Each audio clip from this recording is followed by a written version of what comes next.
অলিম্পিয়ার জিউসের মূর্তি যা প্রাচীন গ্রিসের অন্যতম শ্রেষ্ঠ শিল্পকর্ম হিসেবে বিবেচিত হয়। এর ইতিহাস এবং গুরুত্ব নিয়ে আলোচনা করলে আমরা একটি অসাধারণ সাংস্কৃতিক ঐতিহ্য সম্পর্কে জানতে পারি। এটি গ্রিক শিল্পী ফিদিয়াস দ্বারা নির্মিত হয়েছিল এবং অলিম্পিয়া গ্রিসের একটি শহরে অবস্থিত ছিল। এই মূর্তিটি ছিল জিউসের শক্তির এবং তার রাজত্বের প্রতীক, এবং এটি শুধু একটি ধর্মীয় মূর্তি ছিল না, বরং একটি শিল্পকর্মের নিদর্শনও ছিল। অলিম্পিয়া ছিল প্রাচীন গ্রিসে একটি গুরুত্বপূর্ণ ধর্মীয় স্থান, যেখানে বিভিন্ন ধরনের ধর্মীয় আচার অনুষ্ঠান পালন করা হতো। এখানে গ্রিক দেবতাদের প্রতি শ্রদ্ধা প্রদর্শন করার জন্য অনেক মন্দির এবং মূর্তি স্থাপিত ছিল। অলিম্পিয়ায় অবস্থিত জিউসের মূর্তি ছিল সবচেয়ে পরিচিত এবং প্রভাবশালী। গ্রিক ইতিহাসের এই স্থানটি শুধুমাত্র ধর্মীয় কেন্দ্র হিসেবে নয়, বরং প্রাচীন অলিম্পিক গেমসেরও আয়োজন স্থল ছিল। ফিদিয়াস ছিলেন এক অসামান্য শিল্পী, যিনি অলিম্পিয়ার জিউসের মূর্তিটি নির্মাণ করেন। তিনি প্রাচীন গ্রিক শাস্ত্রীয় শিল্পের অন্যতম প্রধান প্রতিনিধিত্বকারী শিল্পী ছিলেন। ফিদিয়াসের কাজের একটি অন্যতম বৈশিষ্ট্য ছিল তার নিখুঁত শিল্পকলা এবং দেবতাদের মানবীয় দৃষ্টিকোণ থেকে উপস্থাপনা।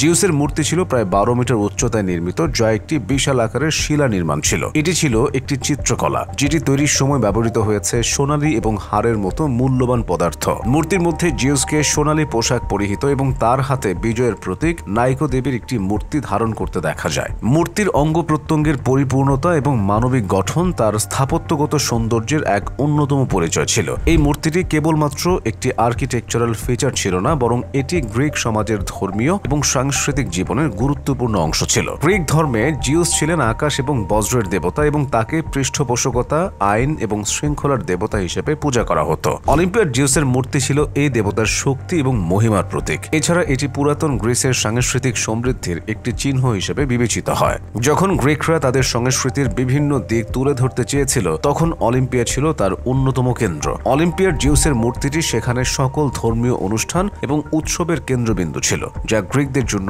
এক গুরুত্বপূর্ণ স্থান হিসেবে গণ্য হতো। বিভিন্ন ইতিহাসবিদের মতে অলিম্পিয়ার জিউসের মূর্তিটি 5 শতকের শেষে ধ্বংস হয়ে যায়। তাছাড়া একাধিক প্রমাণ রয়েছে যে এটি আগুনে পুড়ে গিয়েছিল এবং পুরোপুরি হারিয়ে যায়। যদিও মূর্তির আংশিক ধ্বংস এবং সম্পূর্ণ নষ্ট হওয়ার কারণে এটি আজ আর দেখতে পাওয়া যায় না, তবে এর ঐতিহাসিক ও সাংস্কৃতিক গুরুত্ব আজও জীবিত। জিউসের মূর্তির ধ্বংসের পরেও এর কৃতিত্ব এবং মহত্ব সম্পর্কে নানা ধরনের ঐতিহাসিক সূত্রে আলোচনা চলে আসছে। প্রাচীন গ্রিসের শিল্পকলা, ধর্মীয় বিশ্বাস এবং সাংস্কৃতিক ধারা আজও এই মূর্তির মাধ্যমে পৃথিবী জুড়ে প্রভাব বিস্তার করছে। যদিও অলিম্পিয়ার জিউসের মূর্তি আজ আর অস্তিত্বে নেই, তবুও তার প্রভাব ইতিহাসের পাতায় অমর হয়ে আছে। বর্তমানে এই মূর্তির ধারণা বিভিন্ন শিল্পকর্ম, সিনেমা এবং সাহিত্যে ব্যাপকভাবে ব্যবহার করা হয়। বিশেষ করে জিউসের শক্তি এবং তার অবস্থানটি এখনও পশ্চিমা সভ্যতার কিছু গুরুত্বপূর্ণ চিত্রে প্রতিফলিত হয়। এছাড়া জিউসের মূর্তির চিত্রে তার পরিমিতিক সৌন্দর্য এবং তৎকালীন শিল্পকলার উৎকর্ষতা এখনও বিশ্বের নানা প্রান্তে প্রশংসিত হয়।